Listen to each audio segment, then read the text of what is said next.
Nako, konsensya naman si Greg dahil sa galit niya kay Manuel, ginawa niyang personal yung laban.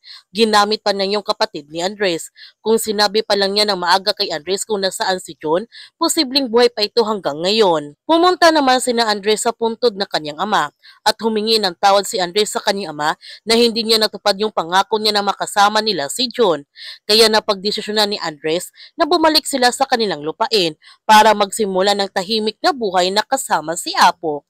Sobrang masaya naman si Apo sa desisyon ni Andres. Sobrang nagulat naman ang lahat nung umalis na si Andres sa kanilang group chat.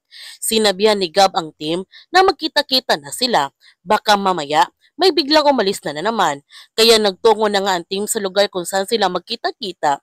Ngunit hindi nila alam na naklone na ang cellphone ni Tomas ng kanilang kalaban para malalaman ng kanilang kalaban ang kanilang bawat galaw. At higit sa lahat, para malalaman ng team ni Kenji kung sino talaga sina Miguel, Max at Gab. Samantala, minamanmanan ni Kenji ang lahat ng bawat galaw ni JB at makikita mo sa kanyang pagmumukha na gusto-gusto na niyang patayin si JB para makapaghiganti na siya. May kausap naman si Manuel sa telepono at sinabihan niya ito na protektahan na niya yung minahan. Nilalatag na nilang lahat ng kailangan para sa pag-upo niya. Sino ang kausap ni Manuel? Tuluyan na kayang umalis si Andres sa grupo ni Greg? Yan ang ating abangan sa incognito.